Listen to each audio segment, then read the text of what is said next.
It's 4 a.m. A new parent is awake, alone, in a small room, Googling, "Is my baby breathing weird?" with one eye open. In the car, there's a manual for the car seat.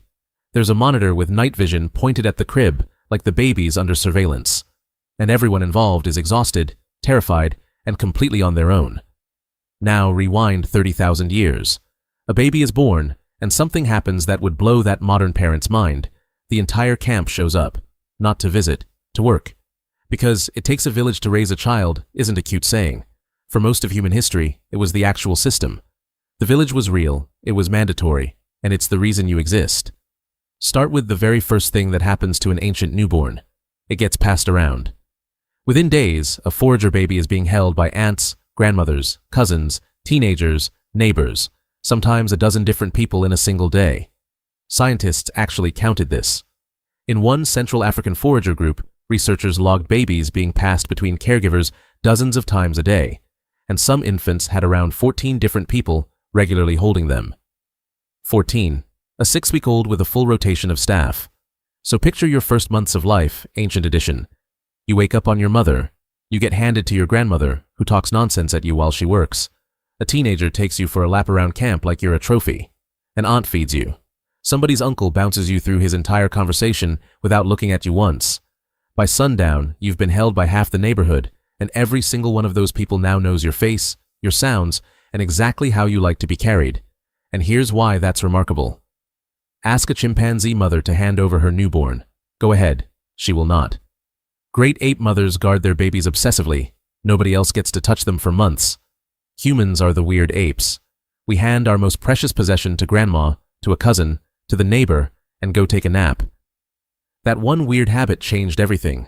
Scientists call it alloparenting, other parenting, and some think it's a big part of why humans could afford big, expensive, slow-growing brains at all. A chimp mom raises her baby on one income. A human baby arrives with an entire staff.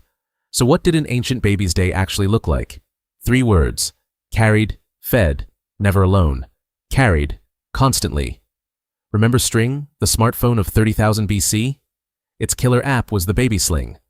A baby spent most of its first year strapped to a warm human who was walking, gathering, chatting, working, motion, heartbeat, voices, all day. Modern parents pay money for machines that fake this. It's called a baby swing. The original ran on grandma. And everywhere the baby went, it got talked at, in that voice. You know the voice.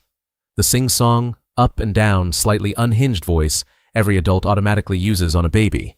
Every culture on Earth does it, and babies are measurably obsessed with it. Scientists call it motherese, and it's basically a language course disguised as being ridiculous. An ancient baby got a full day of surround sound humans narrating, singing, and gossiping at it, which might explain how kids with 0 classrooms picked up entire languages by 3. Fed, on demand, around the clock, for years, not months. Forager kids typically nursed until age 3 or 4, and that long nursing acted as natural birth spacing. Moms usually had one baby every 3 to 4 years, not one a year. Every baby got years of undivided investment before the next one showed up. Never alone. And this is the one that rewires how you see everything. An ancient baby was basically never, at any point, by itself. It slept in the pile. You know about the pile. It napped on someone. It woke up at 2 a.m., and the response time was about 4 seconds, because the entire night shift was within arm's reach. Anthropologists who've watched forager camps report that babies barely cry at all, not because ancient babies were built different, but because crying is an alarm, and the alarm kept getting answered before it could really start. A crib in a separate room, with a camera pointed at it. On the timescale of our species, that's a brand new experiment. The baby monitor exists because we got rid of the 14 people who used to be the baby monitor.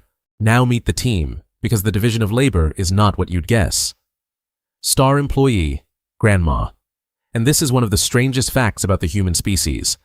Almost no animal lives long past its reproductive years. Humans do.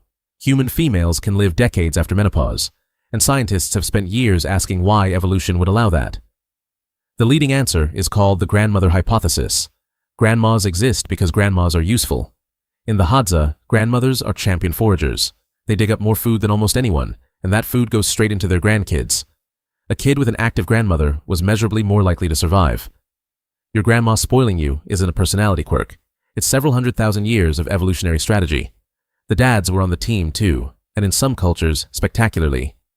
Among the AKA people of Central Africa, fathers hold or stay within reach of their babies close to half the day. Researchers have called them among the most involved dads on the planet. The distant caveman father dragging home a mammoth and ignoring his kids. Mostly a myth we made up. And everyone else, teenagers most of all. In forager camps, teenage girls and boys log serious babysitting hours, and researchers think that's not just help, it's training. By the time they had their own first baby, they'd already clocked years of practice on somebody else's. Nobody handed a terrified first-time parent a newborn and a pamphlet. There were no first-time parents. Everyone had done this before, on easy mode, with backup standing right there. Older kids hauled toddlers around like luggage. Neighbors traded childcare like currency. Nobody sat down and organized any of this.